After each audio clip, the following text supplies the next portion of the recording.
Now I'll answer the questions raised by the students. These questions are as shown here. There is a common thread running through all three questions.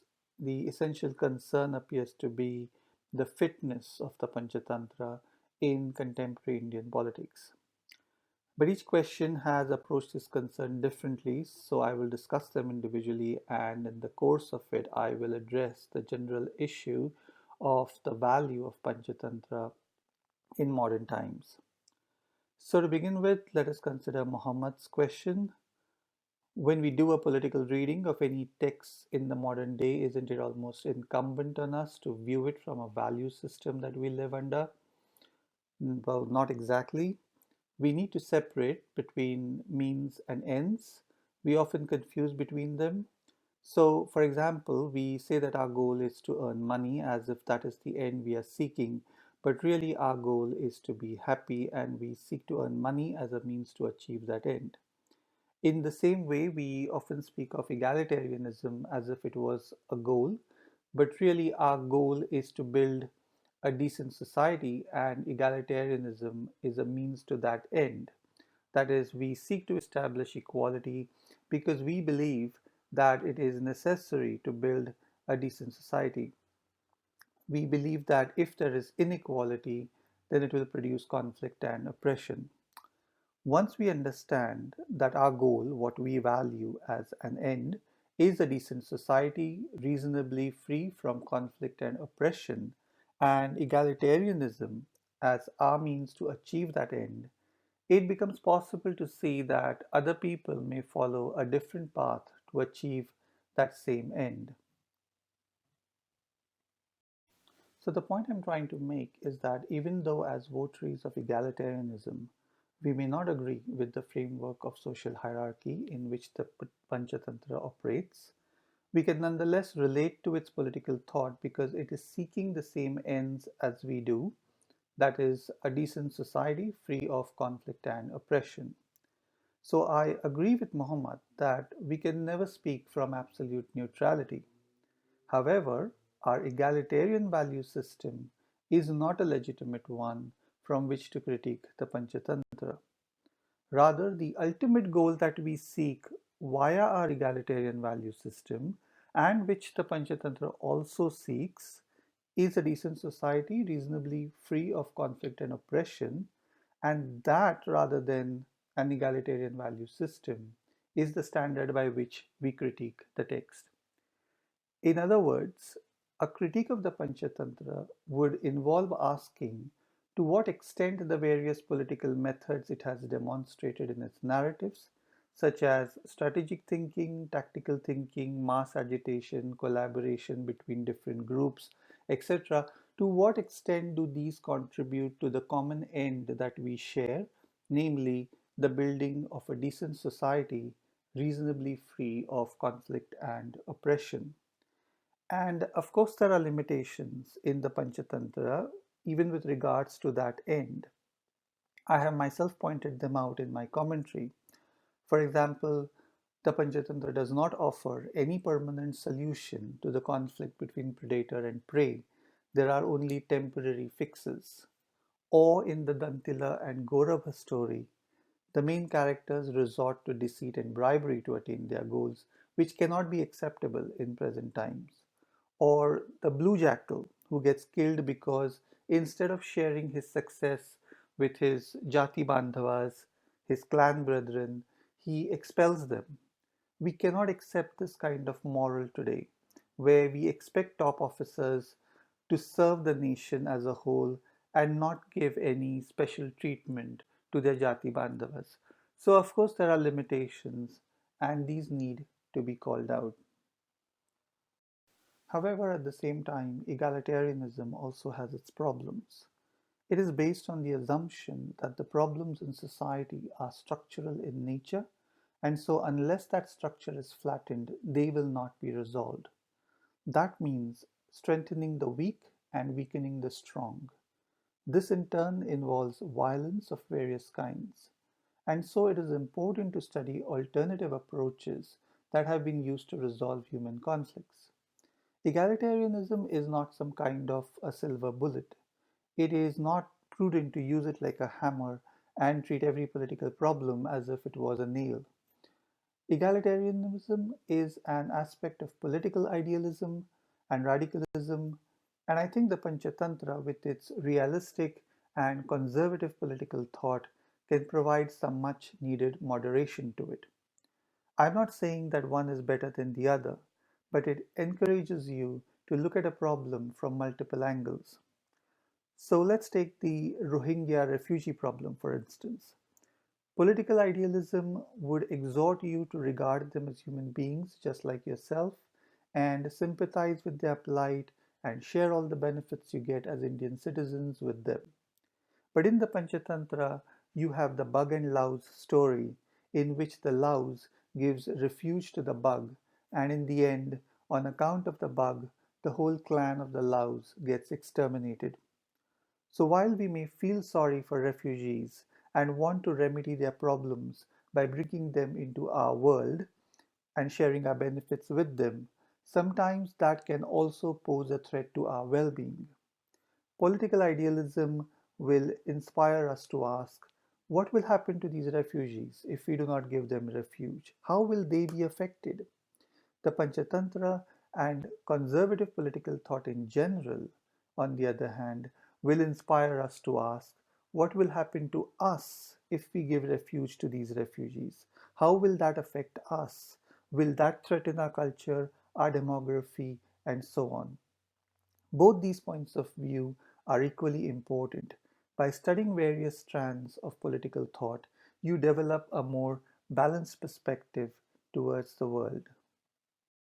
That leads us nicely to the third question, the one asked by Preet Kiran Kaur. Again, just because you're committed to a certain set of ideas, gender and social equality, democracy, and so on, does not mean it is not necessary for you to study the opposite point of view. Otherwise, you will just mindlessly follow your own beliefs. You will never critique them. Likewise, you will not be able to build any argument against your opponents. That leads to fear of your opponents.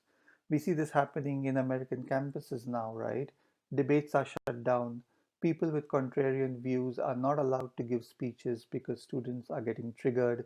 You end up in your own echo chamber where only ideas that you agree with are heard. This is why, although secular liberal democracy is the norm in our times, political philosophy curriculums include thinkers whose ideas that we may find disagreeable. For example, the government in Plato's Republic is totalitarian. Aristotle considered women as inferior to men. Yet the works of Plato and Aristotle are studied seriously. Similarly, you study fascism, communism, anarchism, etc.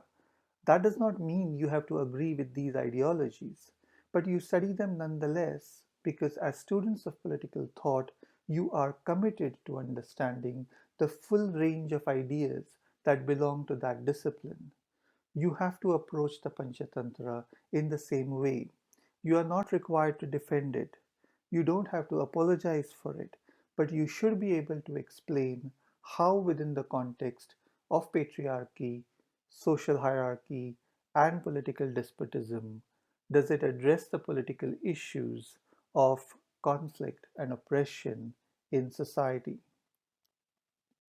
Two additional points I will make in relation to the third question. Firstly, patriarchy, social hierarchy, and political despotism are not treated as ideals in the Panchatantra as assumed in the question. It is not that just as we seek to establish gender and social equality and democracy as political goals, the Panchatantra is seeking to establish patriarchy, social hierarchy, and political despotism as its political goals. That is not correct. Rather, the Panchatantra accepts patriarchy, social hierarchy, and political despotism as a given, as a reality of its world, and it also evidently realizes that this state of affairs is not ideal, it leads to problems, it leads to oppression. But it does not challenge these ideas because it cannot imagine that such a state of affairs can be altered. In its view, such is the very nature of human society. And so, what it does is, within this context of patriarchy, social hierarchy, and political despotism, it suggests ways in which conflict and oppression can be averted. Secondly, I think we should be cautious in asking questions of relevance and value of ancient texts, whether Panchatantra or any other, because these texts were written in a world that was radically different from ours. I mean, even if you take Plato's Republic, nobody in their right mind can ever think of creating a totalitarian state with society divided into three classes as Plato has described in his Republic. So, what is the relevance and value of that text in modern democratic politics? The answer is that it is the wrong question to ask. Texts like the Republic or Panchatantra offered political solutions for their own times, and we cannot use them like tools out of the box to fix the problems of modern democracy, such as, say, judicial activism or caste politics. No, the value of studying them is more fundamental, which is that they teach you how to think politically. How did these scholars, Plato or Vishnu Sharman, diagnose the political problems of their times? What solutions did they propose for them? How effective do you think these solutions would be in their particular context? What might be their limitations? By studying the ancient texts in this manner, our minds are transformed and enabled to diagnose the political problems of our times and propose solutions for them. Finally, let us consider the second question, the first part of which about the relevance to modern politics I have already covered. I will address the second part of the question here, which is the principle of kinship communities and selfishness. I was a bit confused by that question. I believe there is some misunderstanding here. I suppose what Anjali is suggesting here is that considering the selfishness of humans, how can kinship communities work as a solution for political issues in contemporary society? However, that in my view is not a correct reading of the Panchatantra. Even in the Panchatantra stories, you can see that everyone is behaving selfishly. The Panchatantra very frankly teaches us that people will use fair means or foul to secure their interest and shows us how to protect ourselves from the aggression or deception of others. Kinship communities or jatis are not a political solution. It's not an ideal in need of a justification. They are a reality in the world of the Panchatantra. That is, people lived as members of some jati, just as today we live as citizens of a nation state called India. And the stories of the Panchatantra deal with the problems of jati politics, that is, problems between individuals and their jatis and problems between jatis themselves. The stories show how individuals can benefit or harm their jatis and how individuals in turn are benefited or harmed by their jatis. Likewise, the stories show how different jatis can collaborate with each other to achieve their common goals and how conflict can ruin them. Jatis are a reality in India even today, but we do not consider ourselves as a jati based society anymore. We consider ourselves a national society. So we need to interpolate the lessons taught by the Panchatantra with respect to a jati based society and see how they apply to a national society. So those are my answers to the three questions. Thanks, Muhammad, Anjali, and Preet Kiran for asking them. I hope I have answered them to your satisfaction. Thank you.